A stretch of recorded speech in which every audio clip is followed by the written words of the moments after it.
Allez, on plonge direct au cœur d'un des plus grands mystères de la philosophie. Depuis la nuit des temps, on essaye tous de capturer le monde qui nous entoure, de le comprendre, de le figer. Et pour faire ça, on a nos deux meilleurs outils, les images et les mots. Mais il y a une question franchement vertigineuse qui se pose quand on creuse un peu les textes fondamentaux. Est-ce que ces outils nous rapprochent vraiment de la vérité du monde, ou bien est-ce qu'ils nous en éloignent pour nous plonger dans une vaste illusion? C'est littéralement le choc ultime, l'expression artistique face à la formulation verbale. Et ça nous amène à la question centrale qui va guider notre exploration aujourd'hui.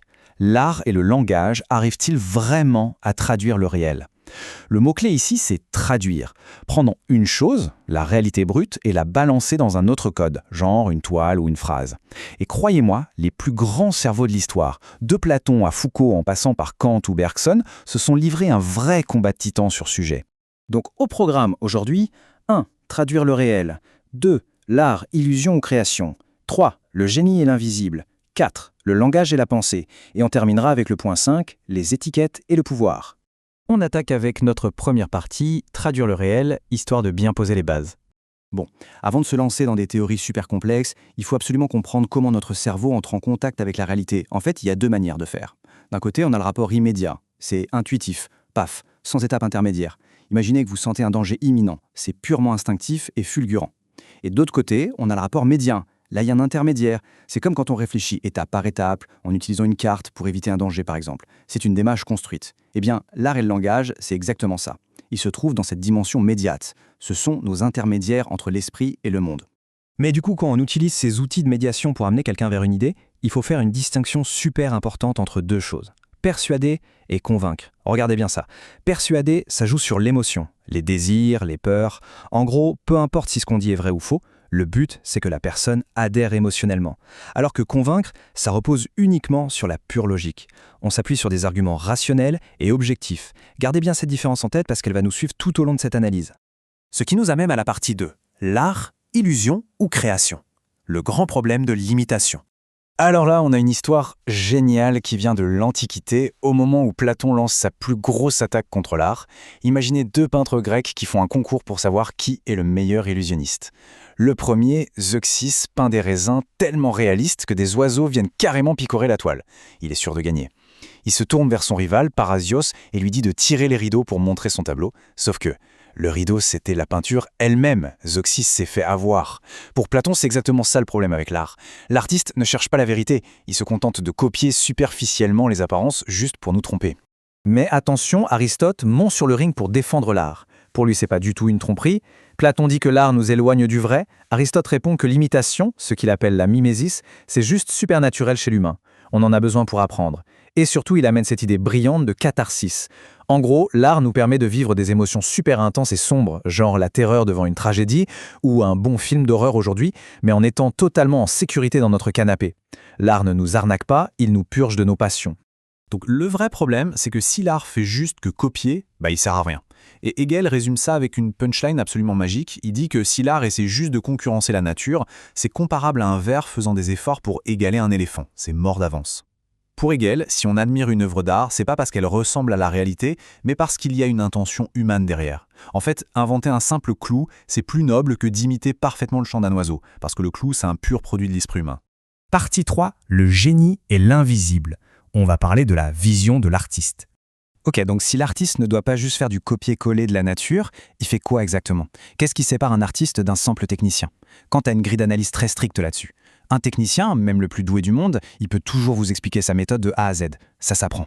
Mais l'artiste, le vrai génie selon Kant, il en est incapable. L'inspiration lui tombe dessus. Ça repose sur 3 critères. 1. L'originalité totale, il copie personne. 2. L'exemplarité, c'est lui qui devient le nouveau modèle. Et 3. Le don inné. C'est presque comme si la nature elle-même agissait à travers lui sans qu'il s'en rende compte. Bergson vient rajouter une couche fascinante avec ce qu'il appelle le paradoxe de l'artiste. De l'extérieur, l'artiste, il a un peu l'air d'être dans la lune, détaché des trucs urgents du quotidien. Et c'est justement ça le secret. Vu qu'il n'est pas obsédé par l'efficacité ou l'action pratique, il peut enfin voir les choses. Sa distraction, c'est un peu comme le produit révélateur dans un labo photo. Ça fait ressortir toutes les nuances du monde et de nos émotions qu'on avait sous les yeux depuis le début, mais qu'on ne remarquait pas parce qu'on était trop occupé à courir partout. Et ça culmine avec une phrase incroyable du peintre Paul Klee, qui a été reprise par le philosophe Gilles Deleuze. L'art, c'est non pas rendre le visible, mais rendre visible. Pensez un instant aux autoportraits complètement torturés de Francis Bacon. C'est pas des photos d'identité, on est d'accord. Le but, c'est de capturer des trucs invisibles. La douleur, une tension, une ambiance. Une peinture peut rendre la chaleur visible. Une sculpture peut rendre la vitesse visible. L'art chope des forces qu'on ne peut pas toucher, pas juste des formes vides. On passe à la 4e partie. Le langage crée la pensée. Allez, on laisse un peu les pinceaux et on s'attaque aux mots. Est-ce que les mots font juste décrire ce qu'on pense ou est-ce qu'ils fabriquent littéralement notre pensée? Encore une fois, gros clash philosophique. Platon voyait la pensée comme un petit dialogue silencieux dans notre tête, notre âme qui se pose des questions et y répond tranquillement, avant même d'ouvrir la bouche. Mais Hegel, il débarque et dit non, c'est impossible. Pour lui, l'idée qu'on puisse avoir une pensée claire mais indicible, c'est un mythe total. Il dit carrément, c'est par les mots que nous pensons. En gros, tant que vous n'avez pas mis un mot sur une idée, la pensée n'existe pas. C'est le mot qui lui donne vie. Et ça nous mène tout droit à notre 5e et dernière partie. Les étiquettes et le pouvoir ou le fameux piège des mots. Si les mots créent notre pensée, faut faire super attention, parce qu'ils peuvent aussi nous enfermer. Bergson nous prévient que les mots agissent comme de grosses étiquettes hyper réductrices. Prenez le mot Madeleine. Avec ce seul mot, on met dans le même sac. Enfin non, pire, le mot général écrase la différence entre la Madeleine ultra chimique du supermarché et celle incroyable que votre grand-mère a cuisinée hier. Le langage, c'est fait pour aller vite, pour être efficace en groupe. Donc ça simplifie tout, ça gomme toutes les petites nuances de notre expérience pour ne garder qu'une catégorie froide et impersonnelle. Platon, toujours lui, fait une analogie qui fait mouche. Il compare la rhétorique, donc l'art de bien parler, au maquillage ou à la junk food. De la même façon qu'un bon assaisonnement peut vous faire avaler un truc super mauvais pour la santé, un discours bien ficelé peut faire passer un mensonge total pour une vérité absolue. Le beau langage, ça flatte l'oreille, mais ça nous éloigne souvent de la réalité. On retombe sur l'idée de persuader par l'émotion plutôt que de convaincre par la raison. Mais le pouvoir des mots, ça va beaucoup plus loin quand on regarde comment nos sociétés fonctionnent. Le philosophe Michel Foucault a développé une grille d'analyse très claire pour montrer comment le langage est utilisé comme un outil de domination pure. Il note 3 mécanismes d'exclusion dans le discours. 1. Le tabou, ce dont on n'a littéralement pas le droit de parler. 2. Le rituel, l'obligation de parler d'une certaine façon dans un contexte précis pour maintenir la hiérarchie. Et 3. Le droit privilégié, le fait que seuls certains individus ont le droit de prendre la parole et d'imposer les mots qu'on va utiliser. Et pour comprendre ça, les exemples qu'on retrouve dans les sources sont très parlants. Sur la question de la sexualité, par exemple, imposer un tabou, ça veut dire priver les gens de vocabulaire. S'ils n'ont pas les mots, ils ne peuvent pas penser leurs conditions, ni revendiquer quoi que ce soit. En politique, c'est pareil. Si les personnes qui détiennent le pouvoir décident d'appeler un conflit armé un simple désaccord, ça change complètement comment le public va percevoir l'événement et réagir. Celui qui contrôle les mots fixe littéralement les limites de la réalité autorisée. C'est fou quand on y pense.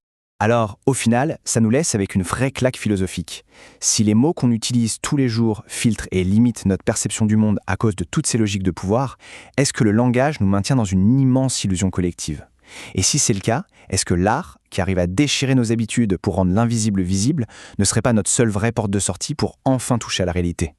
C'est une question absolument vertigineuse sur notre façon de voir le monde, et je vous laisse méditer là-dessus. C'est tout pour cette analyse, gardez l'esprit grand ouvert.